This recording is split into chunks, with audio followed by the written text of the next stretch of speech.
they have relatively small velocity, relative velocity. And so when they get trapped, they get into these disks, which has density 6 orders of magnitude larger than density of the densest molecular clouds in the Milky Way. So they can accrete. Even though the temperature may be a few thousand to a few 10,000 degrees, they can accrete and give you a top-heavy IMF. And from there, they formed single black holes with a few solar masses. And then they would accrete, as Jerry has said, and they will eventually find partners, and they capture into binaries, and in this environment, they tighten. So I'm going to talk along this line of this cartoon. So first, you need something about the disk. What do we know about the disk? And a lot of discussion have been made about using population studies of AGNs during their active phase. And in those active phase, it is possible to determine something about the average, what the average accretion rate is in terms of the Eddington limit and in terms of the accretion efficiency. From there, we can build a very simple model. And these models you can start to build up by looking at scaling all of this type of accretion disk model in terms of 3 dimensionless parameters. One is the aspect ratio, which is just the thickness divided by the radius, the small h, and the other is the so-called alpha model for viscosity, and third is the gravitational quality factor. And in terms of those, and when you put it into what is known, and you can work out a relationship for in terms of the mass of the black hole and the distance from the center. So you have one equation with 3 unknowns. You need additional information. One information you can get is from what we learned about accretion process, angular momentum transfer process. If it is nearly self-gravitating, you can have gravitational waves, and that gives you some transport, gives you some efficiency of angular momentum transfer, or you have MRI. From the thickness, we can do that by inference from reverberation map, or alternatively, you can build a self-consistent accretion disk model. With those disk parameters, we can now calculate the drag effect on a stellar distribution, phase-space distribution, and you can introduce a phase-space distribution. You find there's a small fraction of that phase when they go through this type of disk, and you will feel sufficiently strong drag, and when you take into account of gravitational focusing effect and all the rest of it, and when you integrate, you can figure out the fraction of phase space that you will be able to trap these stars. Then you go to what we know about nuclear clusters and or infer from nuclear clusters and massive black holes, and then you can work out things like the trapping rate. So this is the trapping rate for a typical system for a given mass, and that may have some particular mass. We can replace the mass in terms of the m sigma relationship and scale that in terms of the radius of the disk, and you can gradually go from there. So what is the consequence once it settles in? Because as I mentioned, once you know this disk structure, you can determine boundary accretion rate of the settled trapped stars. These are old stars. These are stars maybe only a fraction of solar mass, and they have been around for a while, but you can rejuvenate them. In this environment, you can calculate the accretion rate, and that accretion rate is comparable to the mass accretion rate. In fact, it's even faster than that in the densest region of molecular clouds. So you can work out a boundary mass doubling rate. And by the way, this is not subject to gravitational, well, it's not subject to Eddington limit, and there's no concern of feedback due to ionization. One can work this out, and one tries to look at the possibility of even gap formation. Usually this, in most of the region, this is not a problem. However, there will be a balance. As you gain in mass, you will also have stellar wind, so you can balance the stellar mass accretion rate and the wind loss rate. You can determine an equilibrium mass, and as a function of the radius, because the density of the disk changes at different locations. So in general, you can work out this kind of mass function, and it's very top-heavy. So, and of course, this will depend on the location where you are in the disk, and you will eventually produce remnants, which may be black hole neutron star or even white dwarf. These massive stars will explode, but they won't perturb the disk very much because the explosion, that remnants will get sheared out in this environment relatively quickly. But the remnants will pollute the local neighborhood, and one can calculate the pollution rate for a given trapping rate and the yield, the metallicity yield, and also from both from supernova and from the Wolf-Rayet wind. From there, one can determine the average metallicity production, and to account for the observational evidence that around broadline regions, the metallicity of the gas is supersolar. Yes? Just to go back 1 second. Yes. Comment briefly on what sets that 120 solar mass saturation mass? It's just balance of the wind with the accretion rate. Okay. So a line-driven wind. Yeah, line-driven rate. What kind of solar mechanism? We scaled it, okay, because clearly this is, the gas is going to be supersolar. Okay. You compare this metallicity with the metallicity of the narrow line region, which is likely to be, which narrow line region, there's some indication, is subsolar.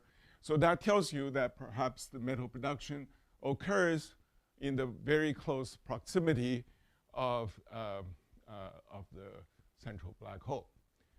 So this was actually all done around 1993 with Pavel Artemyevich, and then planets were discovered. So we switched all our attention to planets, and along the way we learned a lot more, which is helpful for this problem. So what happened to the black hole that, the seed black hole that is produced from here is that because their kick velocity is actually small compared to the velocity that these stars go through the disk, and their trapping probability is almost 100% and back into the disk. And then you can calculate this time the accretion rate, and you can calculate that rate is now Eddington limited because the efficiency of accretion turning into energy is much higher than that of onto the stars. So you can produce this type of rate. Okay, so these are production of black holes. What happens if you had two of them formed, and when several of them are formed, they can undergo differential migration, and they can capture each other, and this is also well known from the work of Scott and back in the 80s. And if they get captured, what happens next? This is an interesting problem, because into a binary in this disk, in fact, they can continue to interact with the disk, and they can continue to accrete. So they will increase in their mass, but their mass ratio will gradually decrease because the body that would most likely to accrete is a lighter body, which is further up in the gravitational potential. Their semi-major axes relative to each other will decrease, while their center of mass will gradually move a little bit, but their eccentricity relative to each other will damp because of the tidal drag with its background environment. So the formation of circum-binary disk will cause the binary orbit to tighten. But this is probably not the dominant channel for forming binaries. Here is another channel. Because we can calculate the accretion, the capture rate and the formation rate of these C black holes at any given time, that in any typical black hole disks, there may be 10 to the 4 to 5 of these C black holes. And they will interact with each other to excite each other's eccentricity, but at the same time, they interact with a gas, so their eccentricity would be damped. In a dynamical equilibrium, their radial excursion is actually small compared to their Roche radius. So now we have a problem that is very similar to planet formation and the formation of planetesimals and with a dissipated background to keep their eccentricity relatively low. And you start to have mergers, and you start to have what is called oligarchic. Well, it's not yet oligarchic growth. The initial growth is to get to isolation mass and by sweeping up nearby objects. So here is a simulation that's done in a disk. What you see here is the semi-major axis time. The size of the dot represents their mass. And as you can see, you start with a well-isolated system. They gradually grow in mass. They have overlapping Roche radius, and they start to capture each other and merge.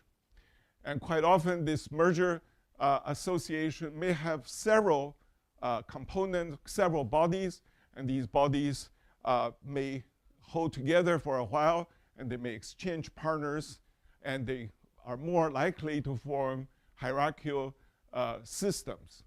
You may wonder whether they can scatter each other to have very large eccentricity.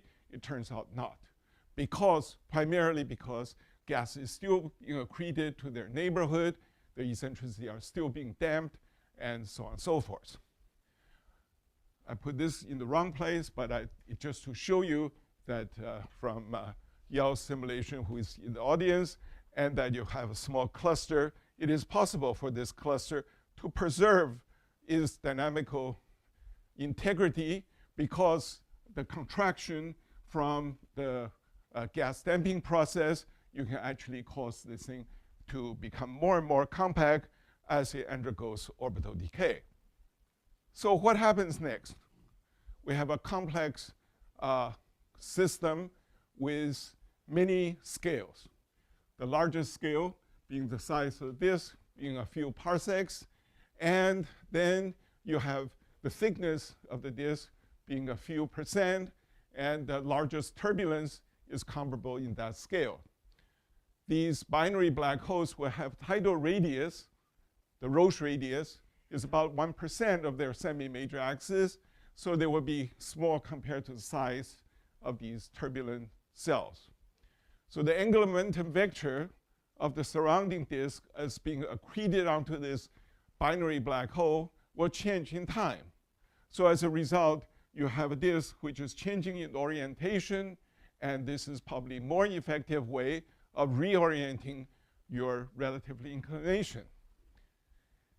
And we see this type of system in young binary systems where you see an edge-on disk and combined or being the companion of a face-on disk. On smaller scale, these disks will also reorient. So you will have a lot of obliquity. And in fact, on the very small scale, in the central region, the black hole itself may spin in different directions as your background change.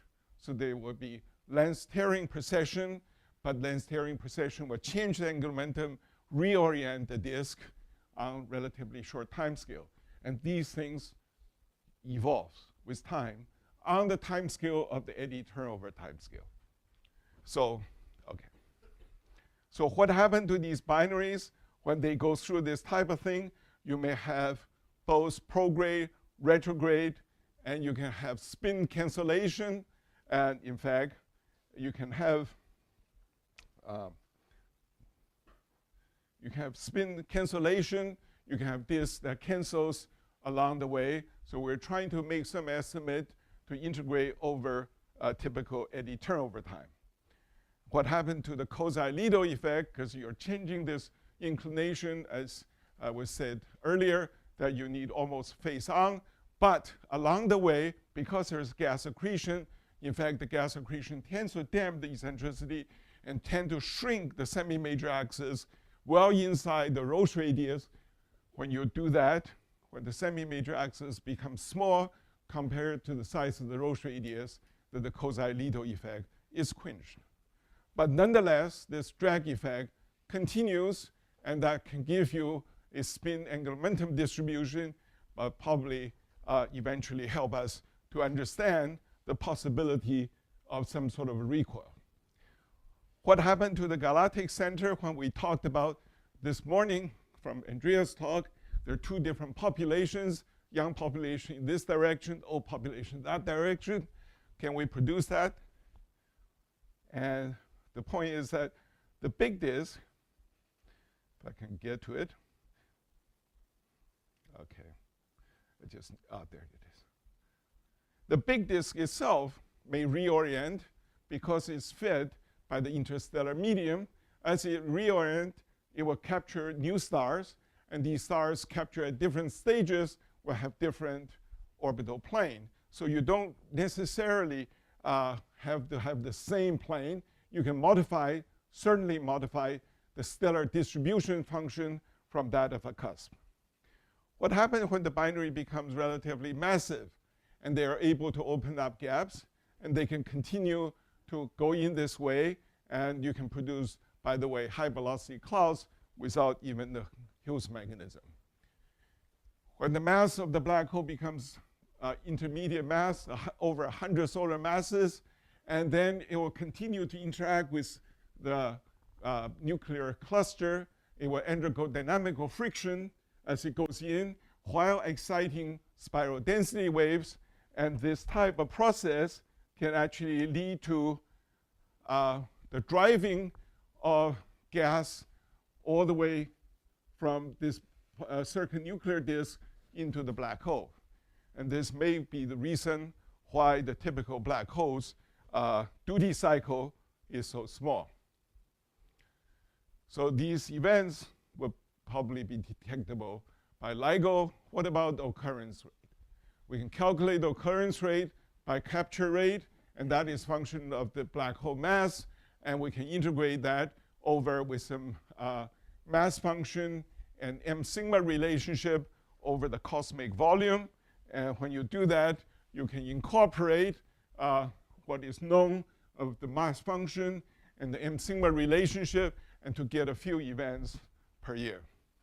So here is a summary, and basically these type of disks is remarkably similar to planet-forming protostellar disks, and you can produce many of the binaries that's seen by LIGO event, but the way they came is that they form as a few solar masses, not a big one, and they form a single, but in this disk, they can grow in mass, capture in partner, and produce relatively circular orbit, maybe in some cases with some sort of obliquity.